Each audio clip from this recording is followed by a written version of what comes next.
Assalamualaikum warahmatullahi wabarakatuh. Perkenalkan kami dari kelompok 5 Prodi Pendidikan Bahasa dan Sastra Indonesia angkatan 2018A, Fakultas Pedagogi dan Psikologi Universitas PGRI Wiranegara.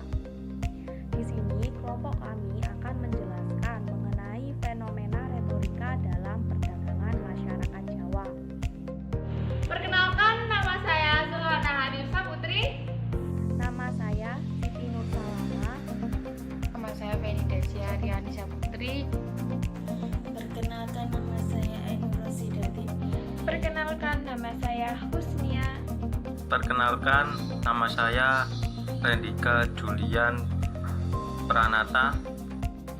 Kali ini kelompok kami sudah membaginya dengan 3 konsep tentang fenomena retorika dalam perdagangan masyarakat Jawa. Yang pertama, penggunaan bahasa dalam fenomena retorika perdagangan. Dan yang kedua, ciri-ciri tutur penjual yang menandai fenomena retorika dalam perdagangan masyarakat Jawa. Dan yang ketiga, contoh penggunaan retorika dalam perdagangan masyarakat Jawa. Saya akan menerangkan materi tentang penggunaan bahasa dalam fenomena retorika perdagangan.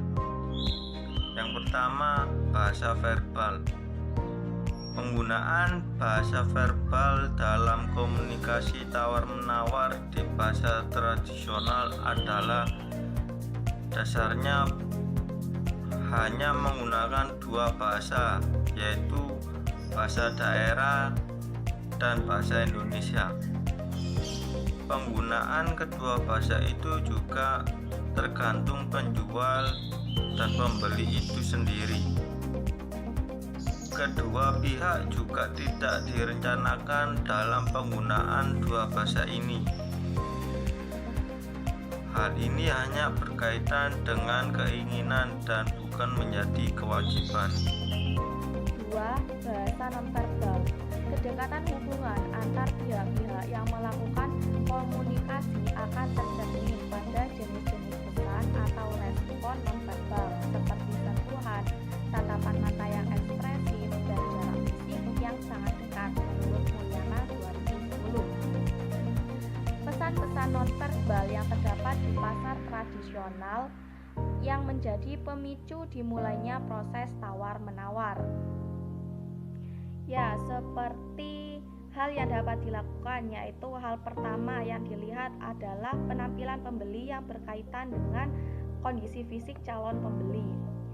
Tatapan mata pengunjung ketika melihat kepada barang dagangan yang terpajang di kios dan kemudian menatap ke arah penjual, yang secara tidak langsung membuat penjual spontan mulai menjajakan produknya.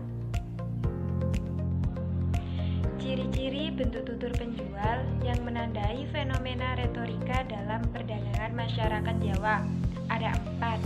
Yang pertama, pengecilan pembeli. Yang kedua, pemanfaatan kelemahan pembeli. Yang ketiga, pengkerabatan terhadap pembeli. Dan yang keempat, pembesar-besaran barang.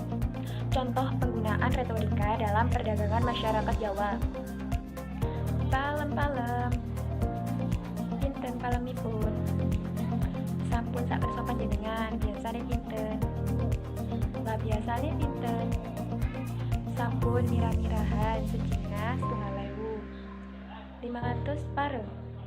Niki palem golek lho, karemanipun bulura, mangke yen boten legi panjenengan wangsulaken. Pase pinten? Sampun amargi kali sederek piyambek 850 mawon. Yen pareng 650. Lho, niki mau dipunenteng 800. 670 nggih. Boten wantun. 700 sampun. Mosok boten dipun tambahi. Kalau boten wantun, mingga malih. Analisis tutur penjual yang menandai fenomena retorika dalam perdagangan masyarakat Jawa. Yang pertama, pada kutipan dialog.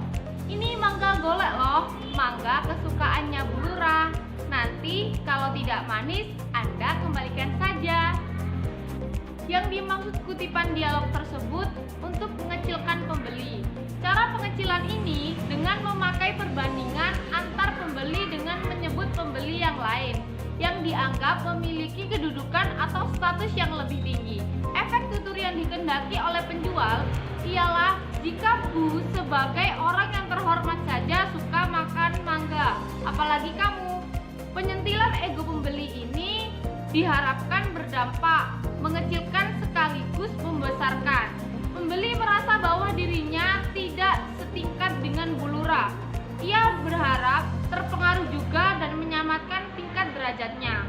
Hasrat untuk memperoleh presentasi penjualan tersebut memiliki motif sosial yang paling kuat. Sehingga dengan terobosan pembeli terdorong untuk mendapatkan harga dirinya.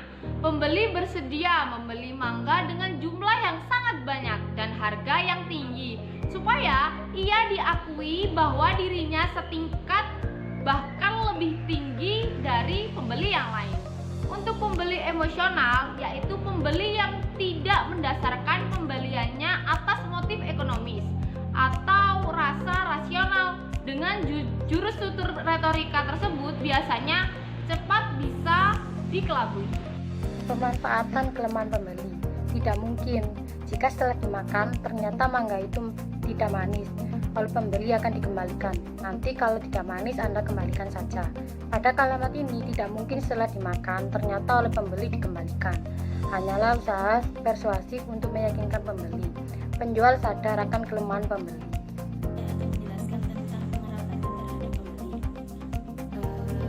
Pemakaian kalimat sudah karena dengan harga saudara sendiri sebesar 18,50 saja. Dimaksudkan untuk membujuk pembeli karena kata saudara dipakai oleh penjual, tidak berkaitan dengan kepentingan dagang atau soal untung rugi. Lagi pula dalam sistem kekerabatan orang Jawa disebut saudara ganda atau saudara sendiri. Itu sudah jelas batasannya. Jaringan kerabat itu meliputi anggota keluarga inti, para saudara sekandung, kedua nenek dari nenek ayah atau pihak ibu, para anak dan saudara kandung. Pembesar-besaran barang.